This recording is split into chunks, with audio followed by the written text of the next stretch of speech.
my big Mommy, I need to scratch my head. confession today. I called last week. I called FHA and Mommy. asked nuances and whatnot. Mommy. The 100-mile I need rule to scratch my head. is 100% correct. So Okay. if you're more than 100 miles away, you can have two FHA loans. It's super rare that they will approve it because it is still case by case. But my entire career has been in retail space, so it's like a investor or lender like Bank of America or USA Mortgage previously, they all have their own internal guidelines called overlays. And that's always something I've had my entire career, which is you cannot have more than one FHA loan at a time. And that's just an internal overlay. Going broker, opening up my own shop, I'm able to kind of do everything now. Like no overlays, nothing else added to it, just the guidelines. And so I had to call HUD and FHA and ask specifically that question, and they confirmed that yes, you can't have two FHA loans at a time. They are still case by case, but you can't. So I stand corrected. Okay, I was just confused because I'm like, I don't know what to tell my client. No, I left that call and I was like, man, am I wrong on that? And I went and did some research, had to call them, and yeah, that was my big thing I was talking about today. But you called me out on it right off the hop. I like it. Yeah, I just wanted to confirm. I'm like, who's wrong, who's right? Like, Yep, nope, you are accurate. Don't say that too loud.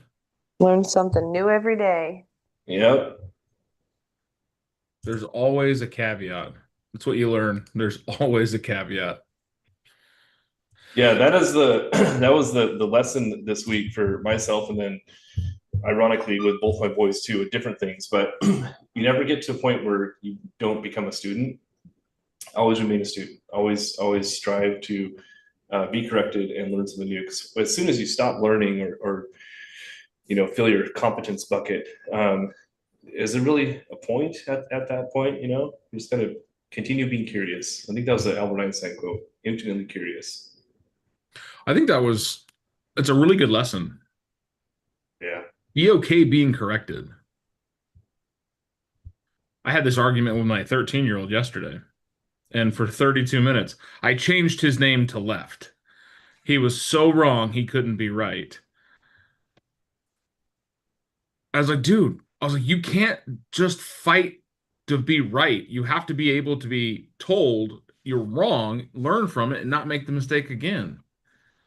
I'm not wrong. Okay, bud. So, well, we're out of rotation here, but we're gonna go back to it. What's your wins? Wins. I have one that was pretty cool yesterday. You know how you met a 7-foot tall firefighter? Yeah, that didn't count for my pictures, but no, evidently it's the husband of the CEO of the team you work on. Yeah, but I had no that was my first time seeing that dude. Anyway, let me go back to my wins. I was doing all those calls I was telling you about with my team's old leads. Yeah. I think I was around 200 or 300 or so calls in. And I finally got into a conversation with the guy, 10 minutes long. And he's not looking to buy till about next year. But all his sons are buying, and he was kind of just giving me the whole rundown and everything. And it was my first good conversation with this guy, or with any of these calls out of, 300 deep. So I thought that was pretty cool. That's awesome, dude. Yeah. All it took was 300 calls to get yourself your first lead, dude. That's huge. Yeah. How did you get so lucky? I don't know. But it was like 10 minutes. Fun guy. He was saying, yeah, no, you're the only one talking to me now. So no one's talked to me in the last 3 years. I was like, To Dan's point, Sheldon, it's not luck. It's showing up and doing the work. yeah, I know. I saw. I believe in luck. I really do. I believe luck is created. The harder I work, the luckier I get. Yep. I also have a ton of who luck. We've talked about who luck before, and that's who you know. I get lucky because of who I know. But, dude, I'm proud of you. Keep it up. Let's get 300 more phone calls in. That way you can get a second lead, maybe a fifth lead, maybe a sixth lead. Because it goes to show you, it's 3 years old. People forgot about him. That's called an orphan, man. Yeah. Those babies need loving. It was nice. He was like, dude, you're calling me at the right time. You're preaching to the choir. His sons are looking for, like, he was going in. He gave me his whole life story. And one of the people I'm supposed to call today, she actually has a home listed on the market. And no one from my team has talked to her in 2 years. So I feel like we might have missed some follow up there. Our home was listed, I think, 20 days ago. So By your team? yeah, she was a lead from about 3 years ago. We haven't contacted her in 2 or 3 years. I think it was 2 years. And her home just got listed I think 20 days ago. So she was originally a buyer lead. Now she's selling. So I'm gonna keep an eye on this one. Maybe. Wait, she listed it herself? Wait, I'm confused. No, she's with an agent. She's with what's that brokerage, Tierra and Antigua. Oh, okay. We don't Yeah, talk. 2 years ago she inquired about buying, I think, on one of the websites, and we haven't talked to her in about 2 years, and now she's actually selling her home. So See, this is like it's just like more evidence of not losing touch with your people, getting them on touch campaigns, nurtures, exactly. because it's like it might not be today, it might not be tomorrow, but it's going to be one day, and you want to be the person that's there that one day. Right. So I'm keeping an eye on that. You know, maybe if it cancels, my team cuts me loose, maybe I can swoop in and do something there. Let's not get canceled. Let's not get cut loose. No, those are good things. Let's cut loose, like as in like no more restrictions. Right. Yeah, they'll cut me loose on the sell side. Yeah. Release your shackles. Just be careful when you're I was talking to someone about this yesterday, and I'll need to have another convo with you about this, Dan, after an appointment I have this weekend, but careful of overstepping agency bounds. That's a big one. I got a nice, I wouldn't say nice. There's like a 15 email back and forth that myself and Kristen were on. One agent said, hey, do me a favor, stop calling my seller. And the other agent's like, your seller called me. And back and forth and back and forth and back and forth. And I finally had to say, you are aware that the seller has a signed agency agreement and has a fiduciary in place. You should, as a professional, redirect all questions or concerns back to their agent. And upon that relationship ending, then you could seek out potential. But do not continue to talk to people you know are licensed, that are working with a licensed agent. Be professional and be like, hey, I know you have a signed agreement with Sam. Go talk to Sam. When that agreement is no longer in place, I will gladly communicate with you, give you my input, my advice, and my guidance, but I can't do anything till then. Don't be like this other Giacomo that I had to put in his place. So if you've got somebody that's listed, Dan, and they are interviewing other agents because they want to cancel with who they're with and make a switch, how do you navigate that? Or is that something we should put a pin in for later? Yeah, pin it for later, but just you know, if someone reaches out to you and they're asking you, you know, hey, can we come over and talk? Just let them know, hey, I can't give you any advice because I'm not your agent. I can tell you what I do. I can tell you what my marketing plan is, and we can meet and become friends, but I can't give you advice. That's offering brokerage services. Now, what about when somebody asks you, they like they came to your open house or something, they like the way you function and everything, and they ask you, how do I cancel my current agreement? That's not advice. That's just technical. I tell them read your contract. Yeah, you're going to want to read your contract and reach out to the agent and let them know you want to get out of that contract. I can't help you beyond that. Yeah. I don't think a lot of agents out there are trying to poach people, but there are a lot of agents out there that will take any type of friendly conversation as poaching because they're scared. They're limited mindsets. Oh my God, Sam, you called my client. You're trying to poach. No, I called your client back.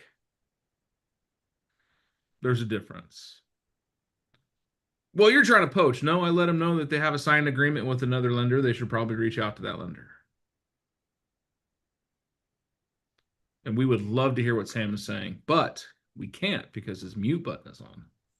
There we go. I wish we could do signed agreements with lending. I know, just that would be a good thing, though. I'm telling you, gosh. But we'll pin it for next week's conversation. I think agency conversation is a good thing to have, is understanding all of that. So, well, Sam's on for finance reasons. We have finance questions. Sam's got finance answers, hopefully. If not, he'll find them. He'll freaking find them. What was one ahead? Is there any possible scenario you can think of where a buyer's agent is able to gift some of the compensation to the buyer to help them buy the house? Yep. As Yeah. long as it doesn't, so it can't exceed interested party contributions, but 100% they can. Now, So it goes towards which side? Down payment? Credit card. closing costs. Yep. Yeah. Can it ever go towards principal reduction? When you No. mean, what's the phrase you just used, Sam? It can't exceed. Interested party contributions. So that's like if it's VA, it can't exceed 4% or whatever. You're referring to. Yeah. So they depend on the loan type. Like FHA is 6%. Conventional will go up to 6%, but it depends on loan to value. So if you're putting down like 15% or more, you can go up higher. But typically conventional is 4%, FHA is 6%. VA is 4%, but there's some crazy caveats to VA because there are some things that are not considered closing costs.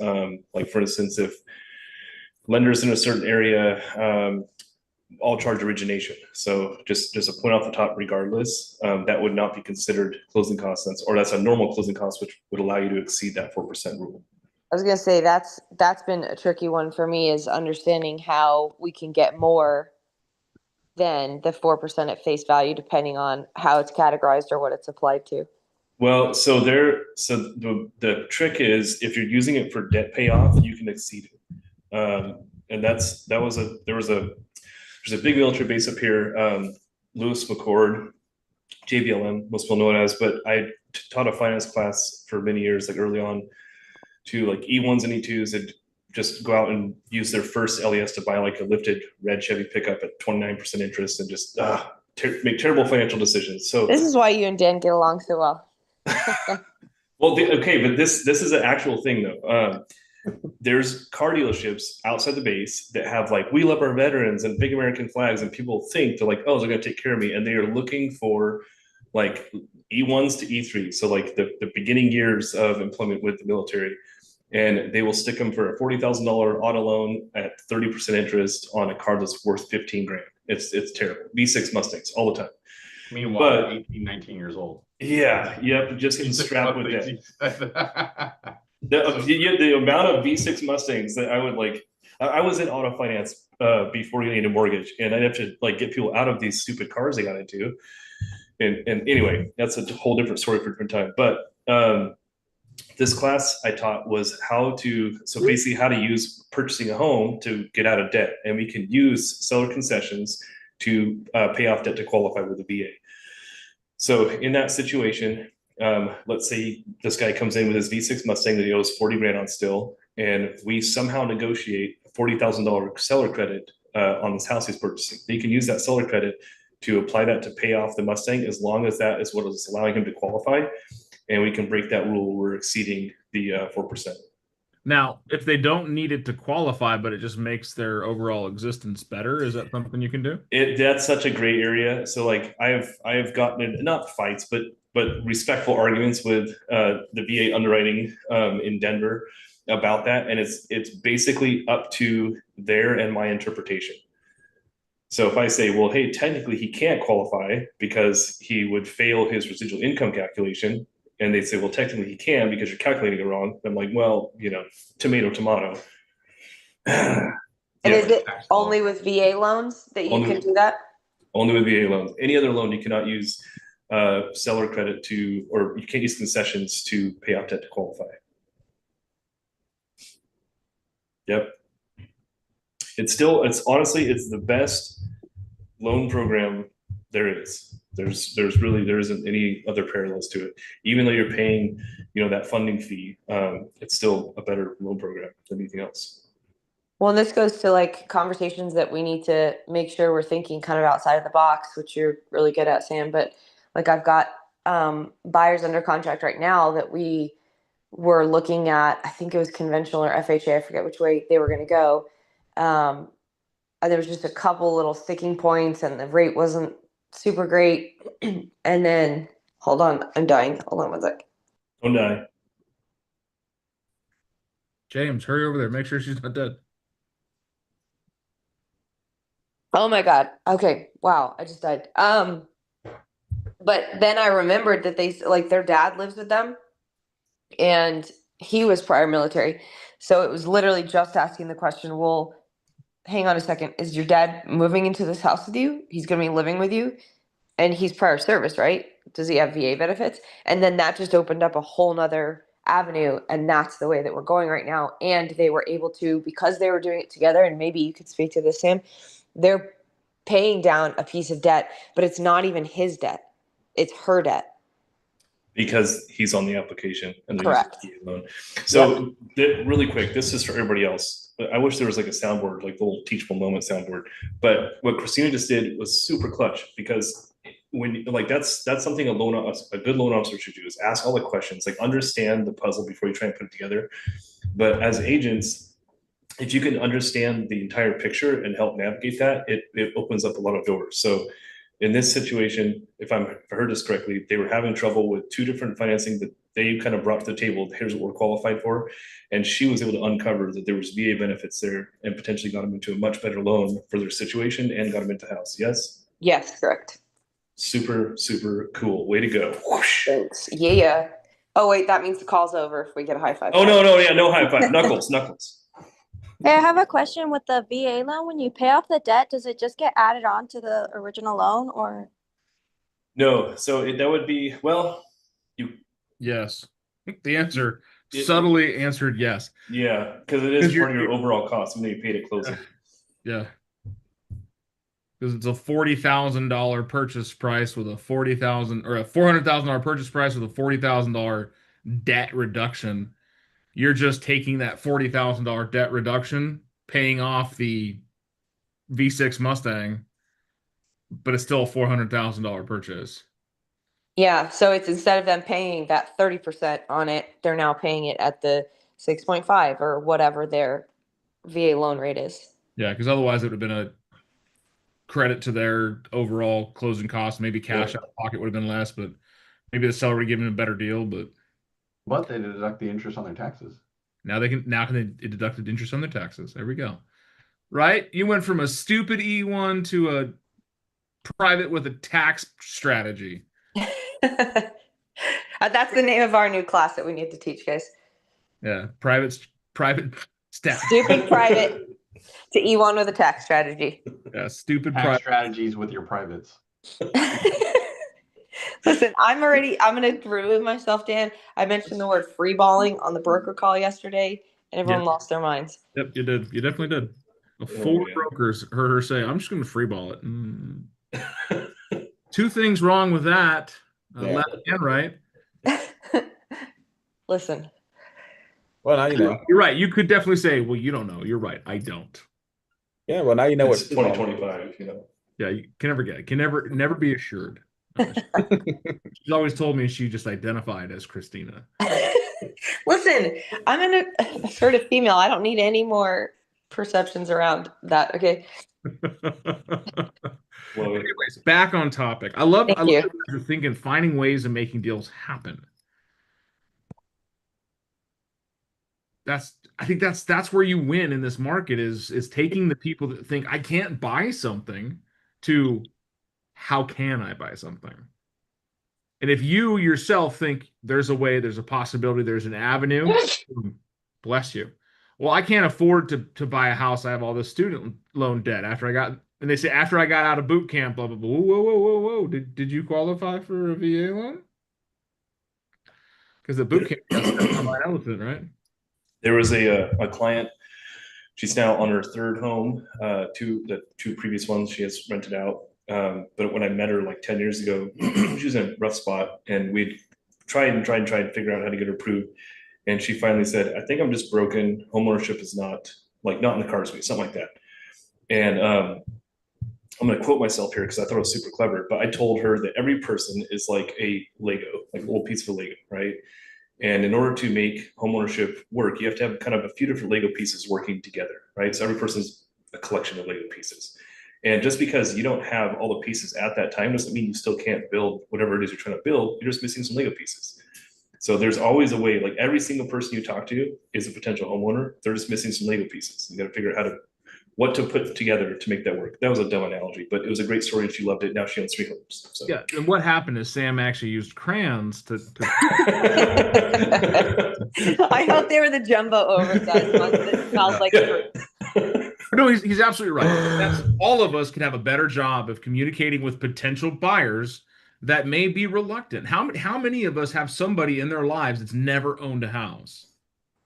Maybe ourselves. Maybe ourselves too.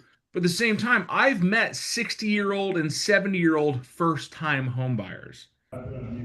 They rented for their entire life until it was like, hey, for about what you're paying in rent, you could buy something. Oh, I'd never qualify.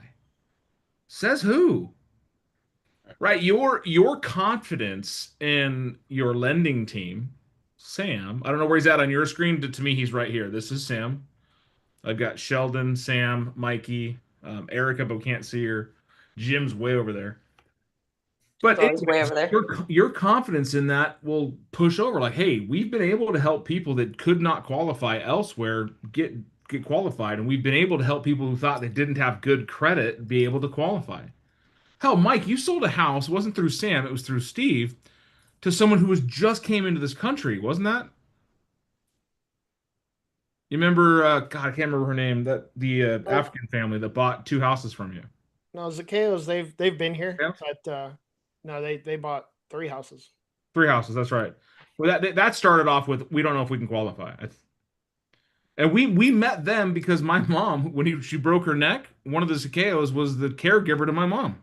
Actually, all 3 purchases, they didn't know if they could qualify because one was the younger sister that was just going through school and just got her nursing degree and started her new job. She qualified. The second set was the parents who were seniors. Dad works at Fry's, mom's works at Wendy's. They weren't sure they can qualify. They got qualified. And then the third one was actually Irene, the actual contact, and the actual referral. Yeah, the actual referral. They decided to take their home, make a rental, and then use that equity income and her job because she's also going to school, and purchased the 3rd house. So they actually got 4 houses. Yeah, 4 houses. All within a year and a half. Yeah. That's what's crazy. It's like there's so many opportunities out there.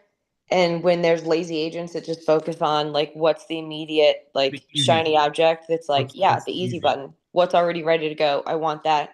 But it's building value, right? We always talk about it's like, what's your value add? What's your value add? Well, I'm creative. I'm scrappy. I have a team that's creative and scrappy, and we don't take no for an answer the first time around. We're going to uncover every rock until we can find a path forward. And it might not be right now today, but we're going to be your partner in this for the long-term journey and make it happen when we can bring all those Lego pieces together. Boom, Sam. Right, Christina. We're not afraid of moving big rocks.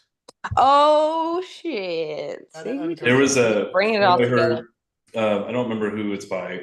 I wish I did, but we'll say it's by Big Dan. But it's your income will always be a direct reflection of the complexity of the problems you solve. And I love that because it's like if you're not making enough money, just solve more complex problems. Yeah. Or more of them. Or problems that seem complex that you can master and understand and then become second nature to you, and then you're the resident expert. Yeah. Some people just need a master guide. builder. They really do. And that's where finance, having a great relationship with finance and talking through these scenarios and saying, hey, is this possible? Or something like this is possible. Let's think so creatively that we could come up with solutions for that random customer you talk to at Costco that says, oh, I can never buy a house. You're just like, why is that? I work at Costco. Now you know you got someone who worked at Wendy's qualified for a house. Bringing back the American dream, one person. It's the craziest thing possible is when there's a will, there's a way. The house was a $438,000 home. Yeah, it wasn't cheap. And it had solar. Or was that one of them had solar? I don't remember. One of the houses Mike helped him get that full paid off solar, like changed their life. She flat out told me on a group call with the lender that I'm being stupid. or that I'm stupid. Why are you being so stupid? Because are you she being so wasn't stupid? understanding the solar negotiation we were working. I just, it is what it is. Different cultural differences. Steve stepped in and like was like, well, hold on a second. Oh, no. He's right. Listen to him. That's the So- thing. So that's why having a good partner too, like Sam. We got Sam and Steve. They are competitive, but they are still. I want you guys to have multiple resources because sometimes this person doesn't match that personality, and I know it. That's why I have multiple people in my world that are of varying degrees in personality. That way, we can assimilate to different types of people. Mhm. I can tell you, I would not have gotten along nearly as well with that family as Mike does. I don't take kindly to be calling stupid very often. I have learned that I have an ego problem, and sometimes I need to holster that. I've been called worse. Yeah. But here's where we can win, right? This is the big win for everyone this weekend. It's not a no until it's a what? Until it's a no. A lot of people will not move forward because of the fear of the no. But even if you get a no, it's a no but. Not right now, but this is what we can do to help you get there. Here is the Qualified path maybe. forward. Also, just a little bit of extra context. That solar system was brand new, like I think 6 months old. Basically, the sellers couldn't and weren't going to pay it off completely. This was the second buyer that was not qualified for the Mosaic loan. We think because they were just trying to get it paid off. So we negotiated basically a 50-50 split. And essentially, as long as they have that home, it's going to cost them, their electricity is going to be $98 a month. Of course, pending that they don't go over the usage. So, Yeah. And that was a couple years ago, back when you couldn't get a solar assumption done. Yeah. But great questions today, guys. Did you learn something? Always. Always in benefits, right? Remember, Big Rock's here for you. And Sam. This is where happy finds home, my friends. It's through the difficult. It's through the non-traditional. Sam's laughing. He's like, I'm gonna use that. This is where happy finds home. That's his tagline, man. That's my tagline. It's Big Rock's tagline. That's Big Rock Realty Group. Rock solid real estate. It's where happy finds home.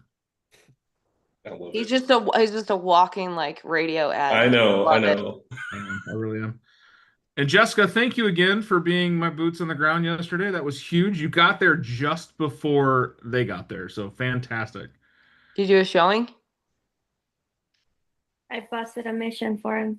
She did. She went and did some secret squirreling for me. Did What? nobody complete the Hell challenge yeah. yesterday? I thought somebody had to have. No, we are all a bunch of slackers people, or not Oh. slackers, but very busy with other things. But yeah, We're can gonna we just extend talk it this about weekend. the elephant in the room? I'm losing weight, but I'm gonna take that in. What's the elephant in the room? It's the 5 contacts Christina challenged you to yesterday. Oh, I'm gonna do it today. Have my open house. With Oh, my yeah, you are. Yeah. I'm gonna Oh, go take Jessica, a I'm picture with bringing- a random stranger today. Wait, Okay. what, Sheldon? I'm just gonna go to the coffee shop across the street and start asking. for- Sheldon, you're just gonna meet your aunt at the coffee shop and take. Wait, okay. Someone tell me what the challenge was. I wasn't on yesterday, please. Oh man, it's almost like you just need to go back and watch the live. Oh, Wait, are okay, you I'll on do the that. WhatsApp? Are you on the WhatsApp? Yeah, but I was confused. Yeah. Oh, that Great. makes sense. So Should have here, been there. here's the recap of it for the weekend. Challenge is 5 complete stranger contacts. That means you've met them, you Sheldon, you get their information, you put them in your database so you can follow up with them. If they are a relative or a relative adjacent to someone in your organization, doesn't count. And I love Jessica's little jab there. You're just going to meet your aunt at the coffee shop. That I is thought it. The I easy way to qualify it. I is it- haven't met that guy once. Now he's gonna call The his easiest way to cousin. do it is if it's somebody that you can do business with. That's what I'm saying. Yeah, that's kind of the whole point. Is Oh. like you can't go to the CEO of your organization and meet their husband, then just be like, I Nailed love that it. you did that. It created some conversation. And It I did. also met Jason that day because I've never met him Yeah. either. He So walked in and I saw the opportunity. I was like, who's that guy? See, I love the practice. I love the practice, but here's the thing. It is a practice in everyday activities. Yesterday, I was at the gas station and a dude pulled up next to me. His name was Roger, in an F-350 that was bigger than my truck. Ooh. He got out and he started pumping gas. This dude was just blue collar, tough, grizzled, dirt behind the ears. You can tell he had a rough day. And I looked him straight in the eye and said, nope, I'm not jealous one bit. Your truck's bigger than mine.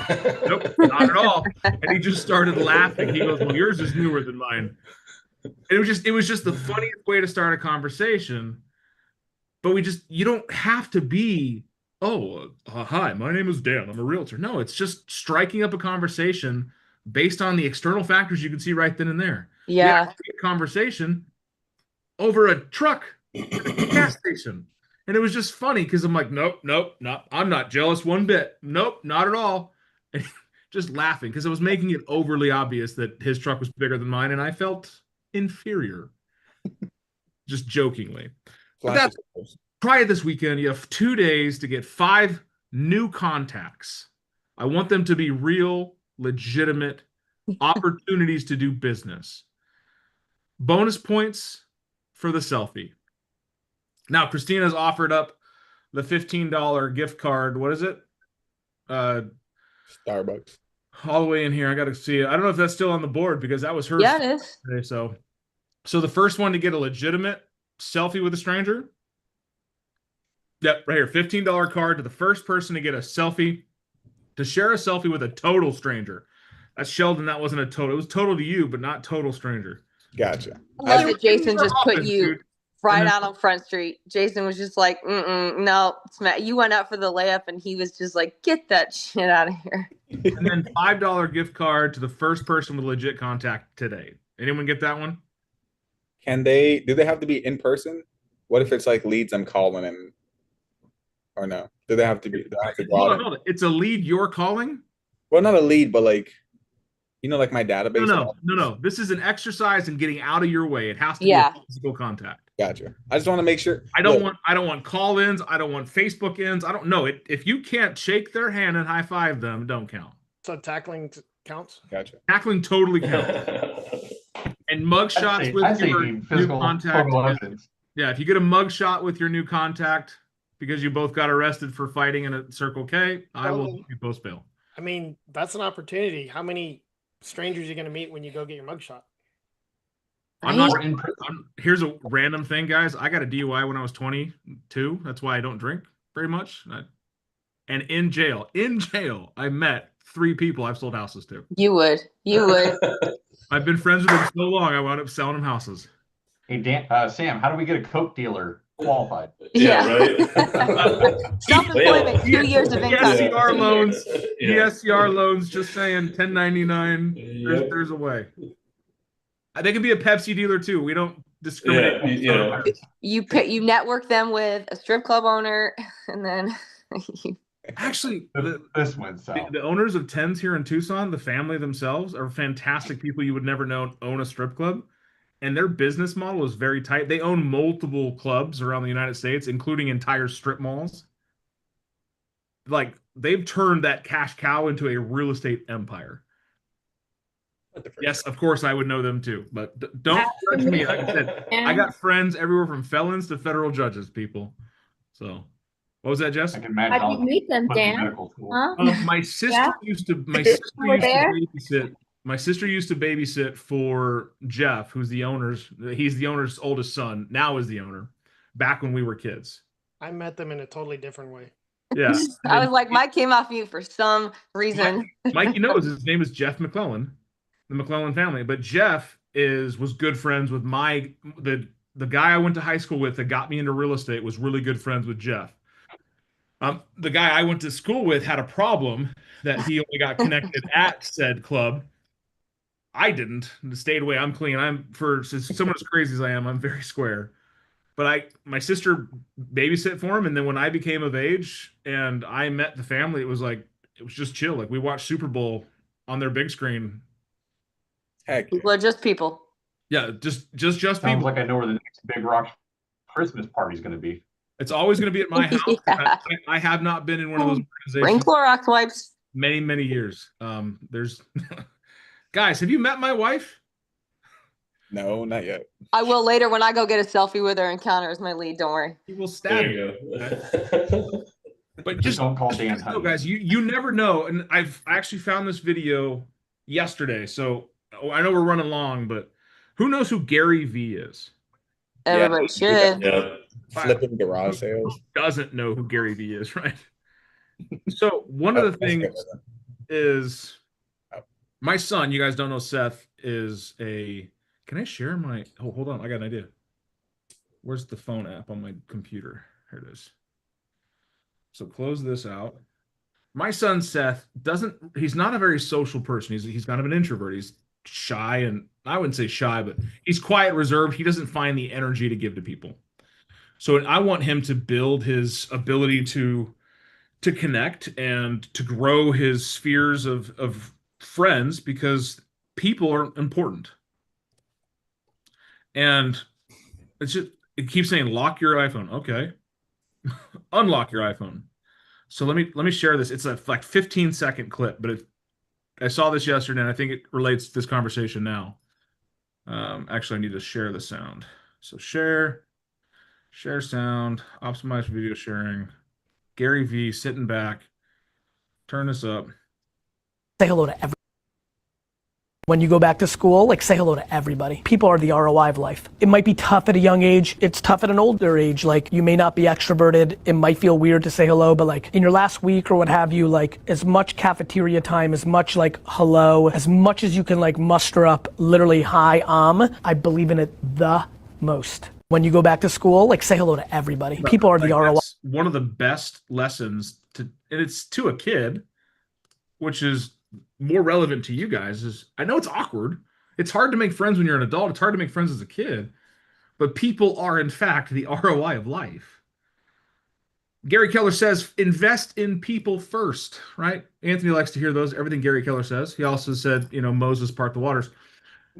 Gary Keller, been around for a while. He's not exactly the most gregarious socialite, but invest in people first. Go out of your way to connect with people. Say hi, give them your card, high five them.